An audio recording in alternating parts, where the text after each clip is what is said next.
Mesdames et messieurs, bonsoir et merci de nous rejoindre sur Al24 News en direct pour ce nouveau numéro consacré aujourd'hui à cette réaction des plus inattendues de certains députés américains, 27 en tout, démocrates et républicains, qui exigent des sanctions contre l'Algérie. Dans une lettre adressée au secrétaire d'État américain Anthony Blinken, le groupe parlementaire en question, dirigé justement par la républicaine Lisa McClain, et bien avant elle, l'instigateur de l'initiative, le sénateur Marco Rubio, dont le parcours politique n'est pas des plus blancs, dans une affaire sans précédent. Il est légitime donc de se poser des questions. Pourquoi cette attaque contre l'Algérie et à quoi rime toute cette agitation autour de l'Algérie?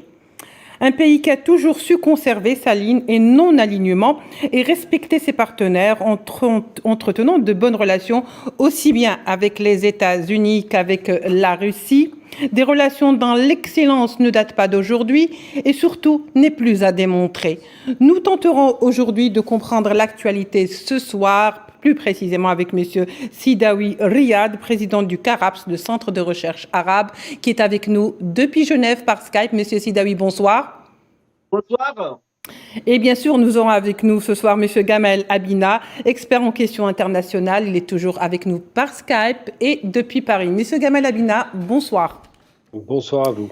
Merci, messieurs, de vous joindre à nous. Donc, le débat, on va aller dans le vif du sujet et directement. Monsieur Abina, on va commencer avec vous. Pourquoi cet appel? Autant que l'Algérie, d'autant plus, plutôt que l'Algérie a toujours su rester à équidistance dans les différents politiques, une constante de la politique algérienne, monsieur Gamal Abina. Simplement parce que ça a commencé par un sénateur qui s'appelle Marco Rubio et dont les motivations ne sont pas celles qu'on peut penser. Il ne se borne pas seulement à dire que l'Algérie a une relation trop étroite avec la Russie, ce qui est vrai d'ailleurs, mais pas seulement. Il est aussi d'origine, et c'est pas anodin, d'origine cubaine. C'est-à-dire que c'est un homme qui a certainement de très mauvais souvenirs entre la relation d'excellence qu'entretenaient Castro et l'Algérie.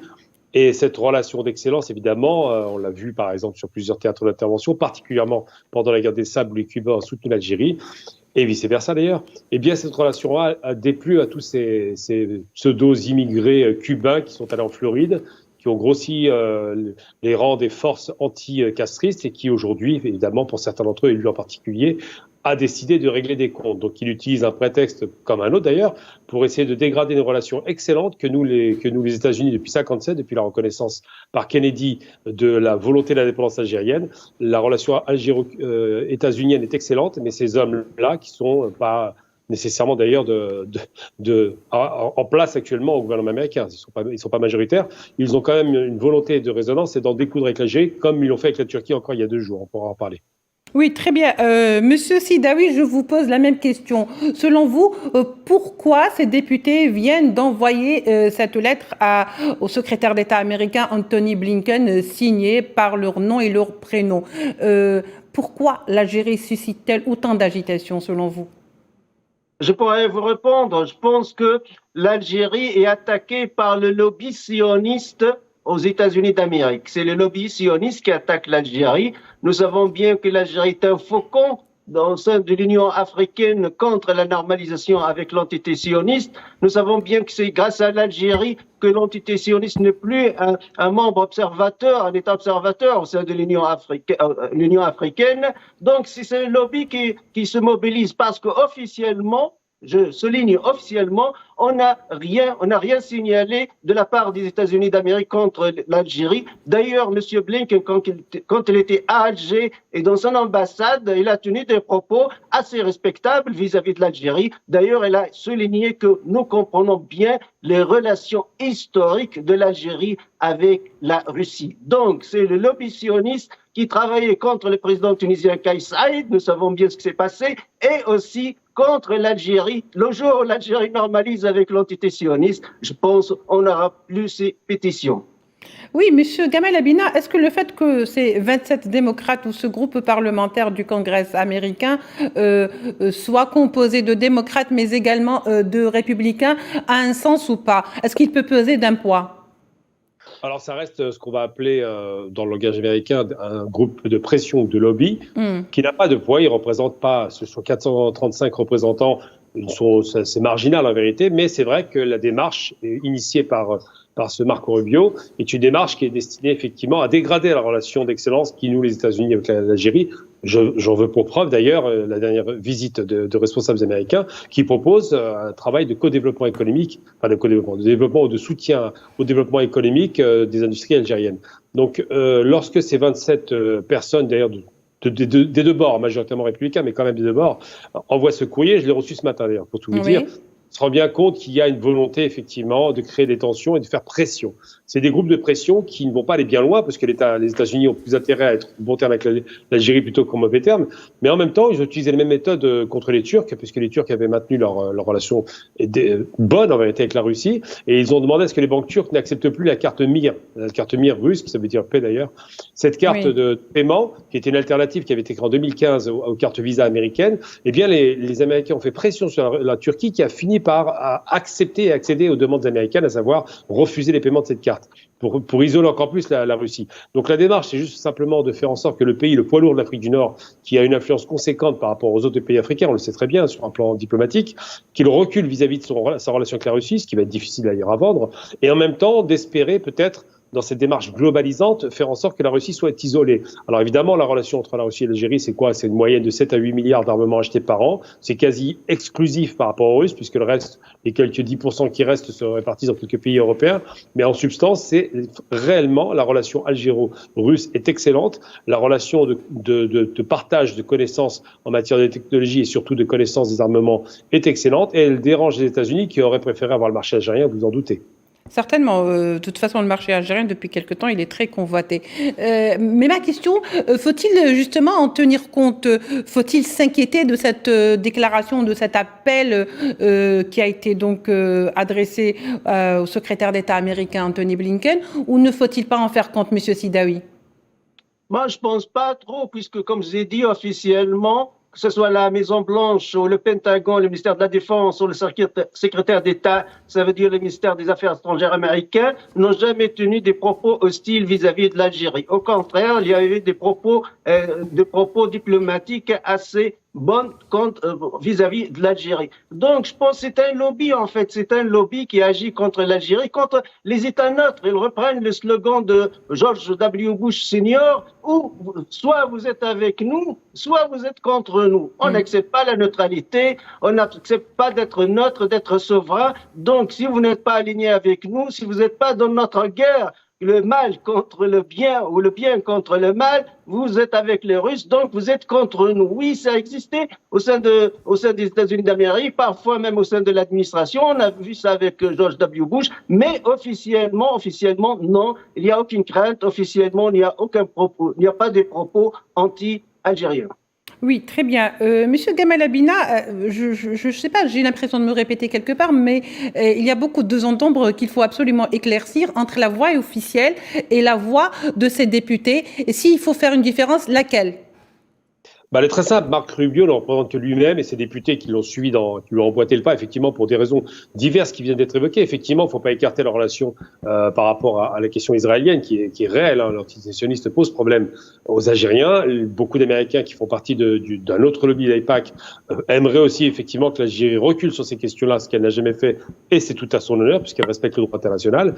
Ce qui se passe, c'est que ce lobby ne pèse pas beaucoup. Finalement, 27, c'est pas grand-chose. Et en même temps, c'est quand même un incendie qu'on a commencé à allumer. Oui, absolument. Oui. Donc il faut se méfier de ce genre de manœuvre. Maintenant, ce qui pèse en faveur de l'Algérie, c'est deux choses. La première, c'est le poids de l'histoire. Effectivement, Kennedy, qui est un homme qui était adulé quasiment par les Américains, était le premier en tant que sénateur à reconnaître la nécessité de la défense algérienne. Ça a répondu à un agenda double, à savoir l'émancipation des peuples pour que les États-Unis prennent une place importante au sein de ces peuples, et en même temps réduire la puissance française qui était le dernier grand empire avec l'empire anglais en Europe. Ça, c'est la première des choses. Et puis deuxième chose importante, c'est que l'Algérie a toujours eu dans sa diplomatie qui est excellente. Beaucoup de gens veulent la critiquer, mais en vérité, quand on voit les bilans diplomatiques algériens, sont assez impressionnants.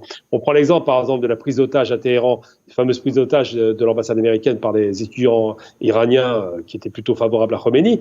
Et bien, lorsqu'il y a eu cette prise d'otage qui va durer très longtemps et qui coûtera d'ailleurs la réélection de Carter, eh bien, ce sont les Algériens qui libèrent par une négociation directe les otages auprès des Irakiens, parce que la relation algéro-iranienne commençait à s'installer, n'était pas forcément bonne, mais on se souvient qu'ils avaient quand même ramené la paix entre l'Irak et l'Iran du temps du Shah d'Iran. Donc cette relation de diplomatie s'est développée avec une certaine excellence, un certain brio. L'Algérie a des relations internationales qui sont équilibrées avec tout le monde, sauf le Maroc malheureusement, et l'Algérie surtout a su ne pas tomber dans le piège du bloc Est-Ouest. C'est un pays des non-alignés, on se rappelle le Bandung, c'est un pays qui s'inscrit dans une démarche indépendante, effectivement, tout en gardant des relations saines avec les États, puisqu'ils savent très bien qu'il y a des rapports de force qui doivent être maintenus, et en même temps c'est un pays qui a, avec ses diplomates, su dénouer beaucoup de difficultés. L'affaire des otages, évidemment. Le 11 septembre, les Algériens, immédiatement, se sont rendus solidaires des États-Unis par rapport à cette attaque terroriste, puisque l'Algérie, qui sortait d'une décennie noire, comme on l'appelait, donc une décennie d'attaques terroristes, avait une expertise en termes d'État quasiment sacrifiée.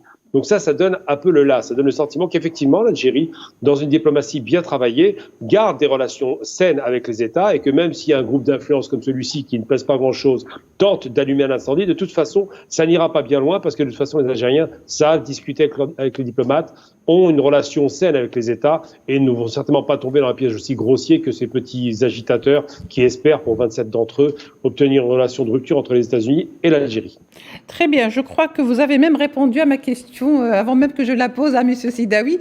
Justement, M. Sidawi, selon vous, qui a intérêt justement à faire cette agitation autour de l'Algérie et surtout, que cherche-t-on à faire à l'Algérie? Est-ce qu'on veut que l'Algérie, par exemple, fasse des faux pas?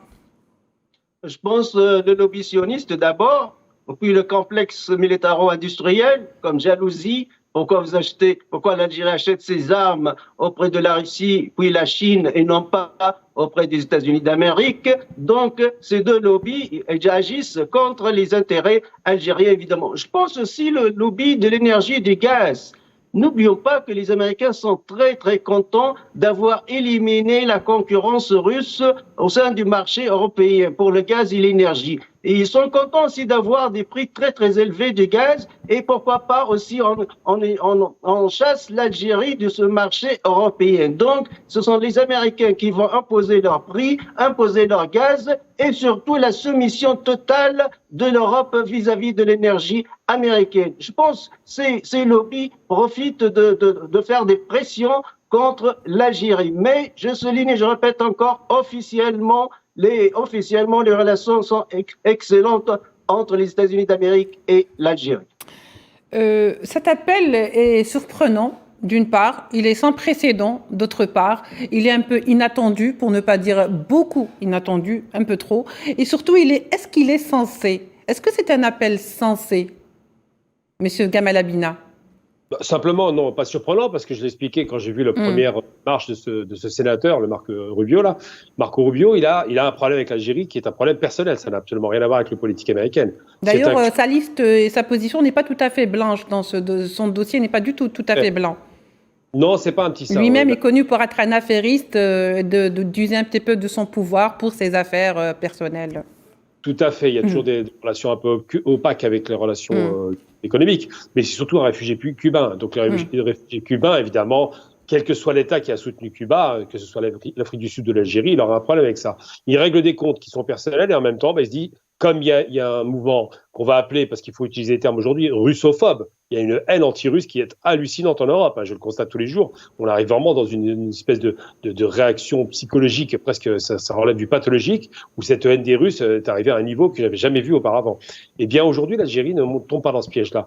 Après, j'ai envie de dire simplement, c'est que même si ce grossier piège tendu par cet homme, qui est pas très très malin, n'aboutit pas, de toute façon, il tente d'ouvrir une brèche. C'est une brèche qui va être refermée très facilement et rapidement. Et je suis pas vraiment convaincu que la question des lobbies, des lobbies israéliens sans aucun problème, de l'AIPAC en substance, la question des lobbies, effectivement, l'armement, évidemment, puisque les Américains ont très mal vécu, par exemple, que les Turcs s'équipent avec du S-400 et ils les ont sanctionnés en refusant de leur vendre des F-16. Les Algériens sont aussi équipés en S-400, donc c'est le système de sécurité et de protection antimissile russe. Eh bien ça, on est quasiment les deux seuls pays à en bénéficier, peut-être avec l'Arabie. Ça se passe très très mal par rapport au lobby américain. Mais par contre, la question du lobby du gaz et du pétrole me paraît beaucoup plus hasardeuse. Je ne crois pas que les Américains aient un problème avec la présence algérienne sur le marché européen. D'abord parce que l'Algérie ne peut pas répondre entièrement et loin s'en faut aux besoins européens, et ensuite parce qu'ils se frottent les mains de l'explosion des prix du pétrole et du gaz qui leur profite à plein, effectivement. Donc avec ou sans l'Algérie, les lobbies américains du pétrole et du gaz ne sont absolument pas inquiets. Ils vont développer du pétrole de schiste, de gaz de schiste, et l'Algérie, évidemment, fait partie, dans leurs calculs, d'un des petits approvisionnements européens qui ne sera pas un vrai concurrent, quoique l'Algérie restera toujours, on voit avec l'Italie, un pays plus avantageux en termes de coûts que ne le sera jamais les États-Unis, parce qu'ils doivent, quand ils exportent du gaz en Europe, ils doivent le liquéfier, puis le regasifier, ça coûte très cher. Et apporter ça en Europe, ça coûte beaucoup plus cher que ce que l'Algérie fait, excusez-moi, avec les pipelines. Oui. Monsieur Riyad Sidawi, ils sortent de provocation de ce groupe parlementaire ou congrès, ou est-ce qu'une volonté de semer un petit peu l'opprobre dans la relation qui existe entre l'Algérie et les États-Unis, à savoir que pour le lambda citoyen, on va croire que c'est les États-Unis qui menacent l'Algérie et non pas un groupe de parlementaires qui a fourni cette demande ou a exigé justement que l'Algérie soit justement sanctionnée. Et ce jeu-là est très malin, mais il est très dangereux en même temps. Oui, évidemment, surtout, mais il faut faire la distinction, évidemment, entre tout ce qui est officiel et tout ce qui est parlementaire et tout ce qui est lobby aussi. Mais à propos du gaz aussi, j'aimerais bien donner un contre-exemple. Un contre-exemple en Espagne, par exemple. Nous savons bien qu'après la crise entre l'Espagne et l'Algérie a baissé la quantité de gaz fournie à l'Espagne. Alors, c'est au même temps, les Américains, ils ont augmenté leur exportation de gaz vers l'Espagne. Donc, ils étaient gagnants. Ils ont gagné des points sur le marché espagnol. Donc, cette guerre implicite existe partout. D'ailleurs, c'est la guerre de gaz qui explique la guerre en Syrie. Mais comme je vous ai dit, oui, ça fait de bruit, mais je pense toujours que la Maison-Blanche est rationnelle, les États-Unis d'Amérique sont rationnels. Il y a une inquiétude aussi vis-à-vis des déclarations du président algérien, M.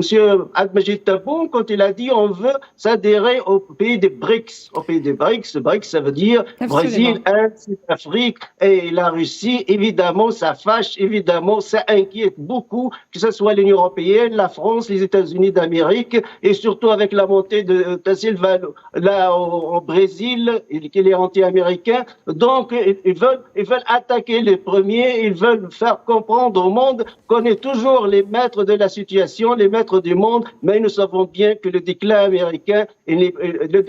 américain est bien visible aujourd'hui vis-à-vis de la montée en puissance de la Chine et de la Russie dans le continent européen.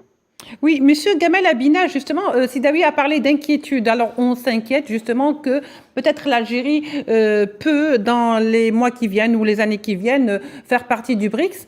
Alors, est-ce qu'aujourd'hui, l'Algérie, en tant que pays souverain, qui n'a pas besoin absolument de démontrer pourquoi il choisit des partenaires et pas d'autres, car il est souverain, il faut le rappeler, est-ce qu'on peut dire que ce pays aujourd'hui suscite autant d'intérêt de la part de certains parlementaires américains, ou peut-être cet intérêt s'exprime avec la manière la plus forte ou pas comme on aurait souhaité qu'elle le soit?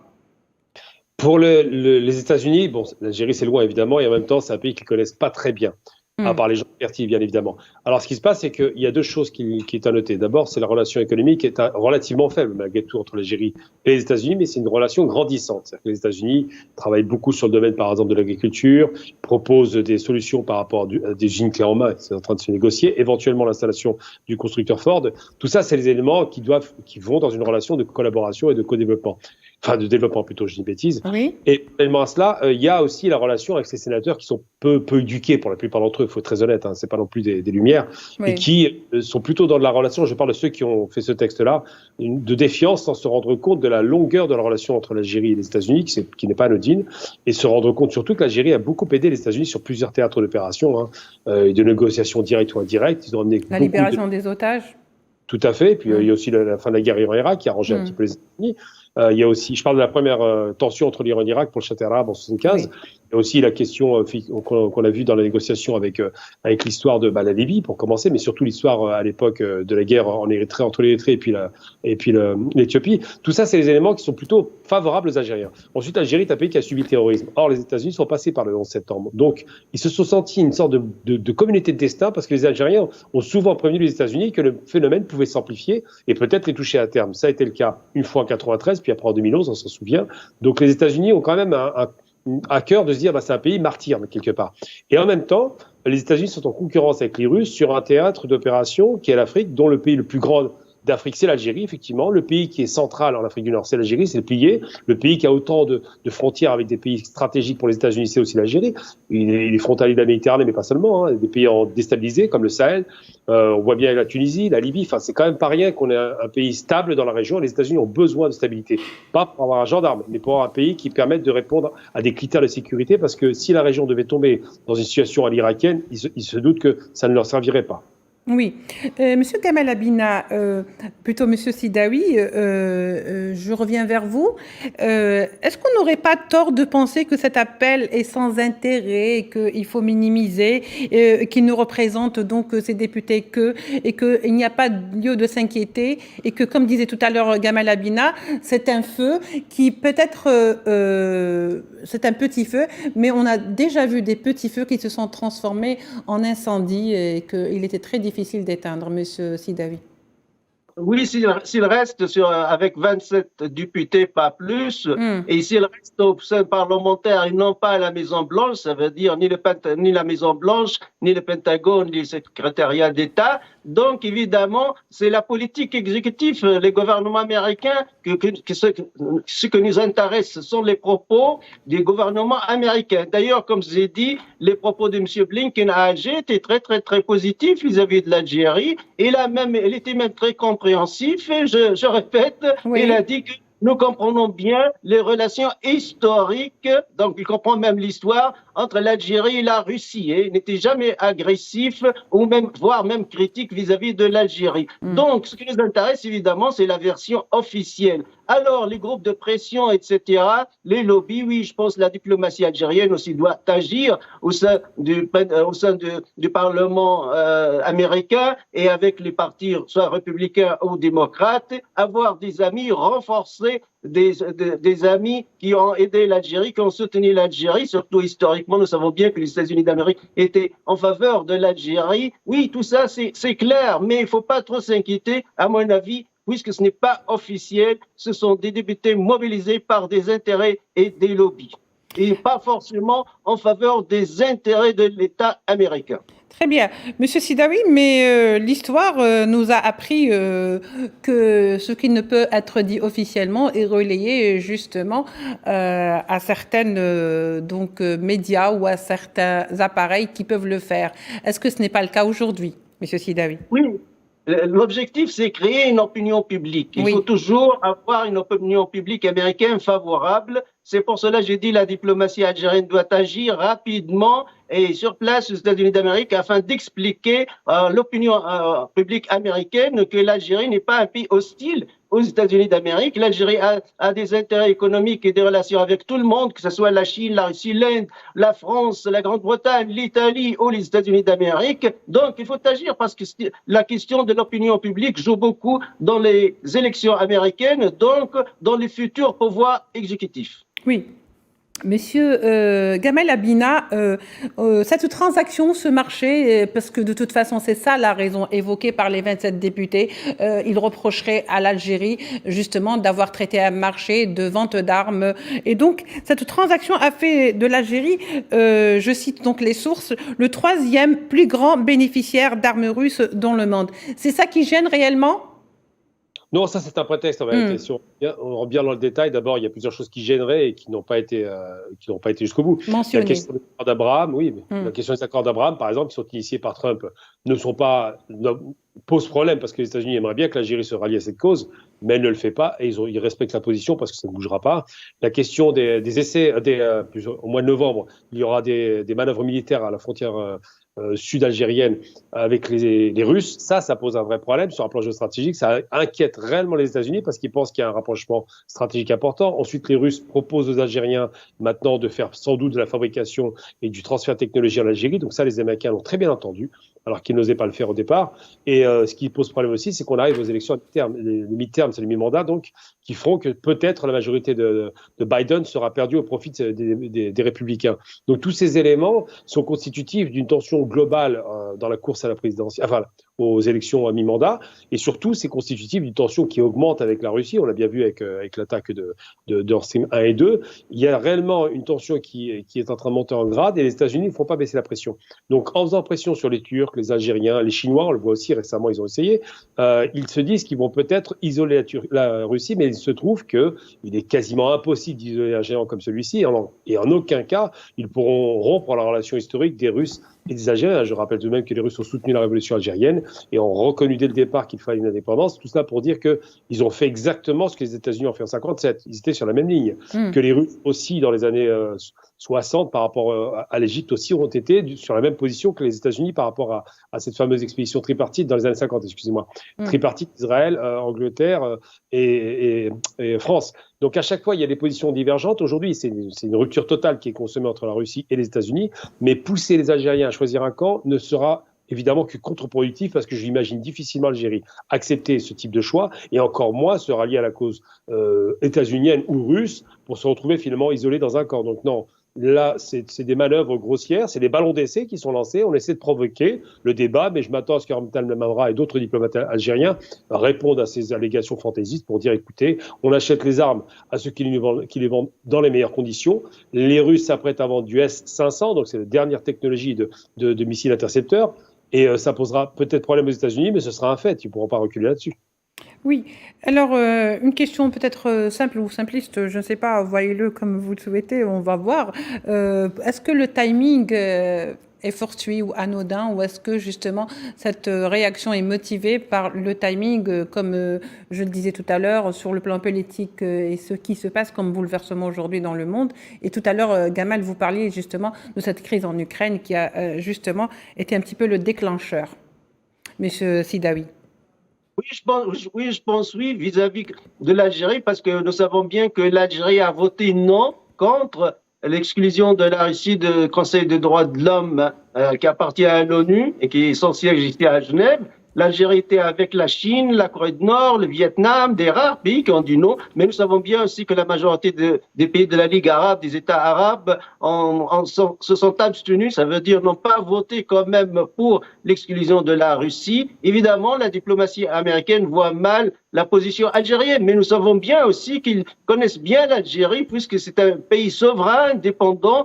Et les relations militaires entre la Russie et l'Algérie, ça date depuis la Révolution et surtout depuis l'indépendance avec Hawari Boumediene. C'est la Russie, c'était l'Union soviétique qui arme l'Algérie. Et je pense que ce sont des pressions pour dire aussi à d'autres pays arabes et autres, attention, ne soutenez pas la Russie, ne s'approchez pas de la Russie, sinon on peut vous inquiéter, sinon on peut trouver des prétextes afin de vous critiquer et de vous attaquer.